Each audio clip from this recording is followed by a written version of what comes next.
the non-believer will say, well, how can God judge two people for different things the same way?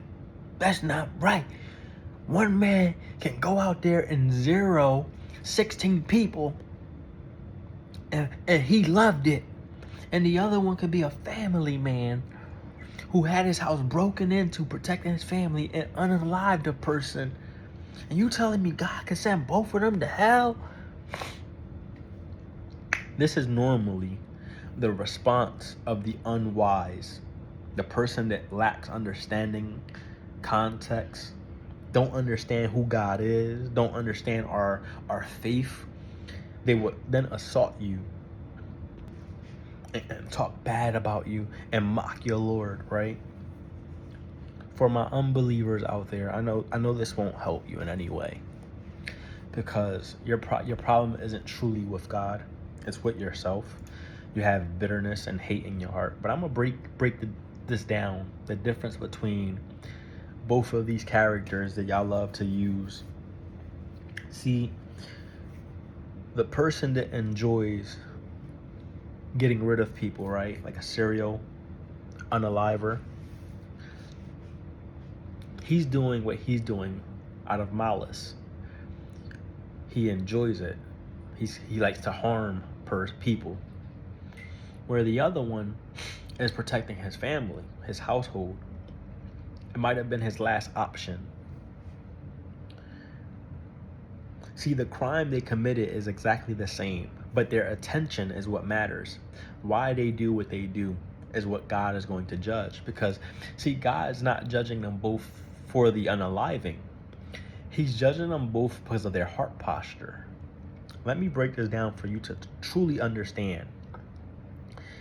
See, the person that got rid of someone, removed them from this earth, done it out of cruelty, out of no regard for life, where the other one has done it to protect life. How they behave afterwards is what matters. If the person who did it to protect his family felt shame, sorrow, grief after doing it, he couldn't act the same the next couple of days. It took him time to really heal from that. His judgment will be different. His forgiveness will be different compared to the one who takes pleasure in doing it. But if the one that unalived someone to protect his home went around bragging about it, yeah, he came into the front door and I was standing there with that joint out, bang, bang, bang, he didn't see it coming. That's what he get. Spit on him, I'll pee on his grave. His heart posture. He took pleasure in doing that. See, a woman, a teacher, she wakes up in the morning, 6 a.m., she brushes her teeth, she showers, she gets in her car, she gets to school. She's a teacher. She teaches kids with a disability how to read, how to write, so on and so forth. She live an honest day. She didn't do nothing wrong the whole day. On her way home, she eats a red light. She gets pulled over. She receives a ticket. The crime was eating the red light. A man that's 16 years in prison. He just punched someone in the face 2 days out of prison. He's driving a stolen vehicle. He used pharmaceutical money to go buy a legitimate vehicle. He eats a red light. He gets pulled over. He receives a ticket. The crime was eating the red light. See, the cop doesn't know the background of the teacher, and he doesn't know the background of the criminal. He just knows that the crime that both these people committed was eating that red light. The crime was the same. Following day, the teacher takes it to the court, and the judge sits up on the stand, and he judges her, and he says, "Hey, miss." Yes. My wife called me. So, where I left off at, she gets to the court, and the judge judges her. And he says, "Miss, you're being convicted of the crime of eating a red light at this speed limit on this time on this day. Do you have anything to say?" And she says, Lord, Judge, I'm sorry that I ate that red light. I was already halfway through the walkway, so I just committed to it. I apologize, and I feel very bad for doing it. I could have caused harm to someone or injured myself or damaged somebody's property. That's forgiveness. That's the heart posture right there. The judge says, I see that you feel shameful for that. I see that you feel sorry for that. I'm going to let you off, and I will forgive your ticket. You won't have to pay it. But then the criminal of 16 years in prison shows up. Man, why I'm here for? Y'all on some petty stuff, bro. It's just a red light. Like, it ain't the end of the world. I ain't hit nobody. What y'all worried about? I gotta go bust some moves. Like, y'all drawing right now.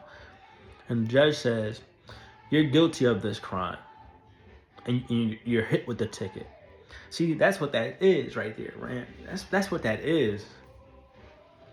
That's what the non-believer failed to understand. It's your heart, your character. It don't matter how good she was and how bad he is outside of the crime that they're being convicted of. It's how they feel when they do it. It's why they do it. The difference. Now, add that in with understanding who God is when the crime is committed. The man that unalive someone because he protects his family will know the scripture. He will understand the rules and the regulations of God. See, the unbeliever follow the land of the law with no problem most of the time. You'll stop at the red light. You pay your taxes. You drop your kids off at school on time. You listen to what your boss is saying, right? But when it comes to God, there's a problem. You don't understand right from wrong. That's the foolishness that we have to deal with the non-believer. Character speaks with itself.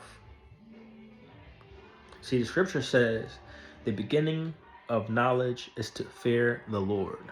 When you fear the Lord, not physically scared, like, oh my God, God, no. That's not the word fear in this context of definition biblically. It's literally talking about knowledge. Once you have knowledge of God, you understand knowledge and wisdom. It's pretty much saying those who have knowledge of God will gain wisdom. Those who fear the Lord will gain knowledge.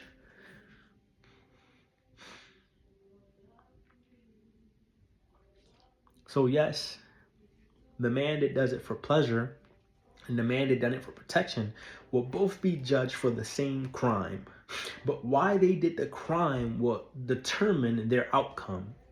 One will hit to the pit and stay in the pit for eternity, and the other one will rise and sit beside God.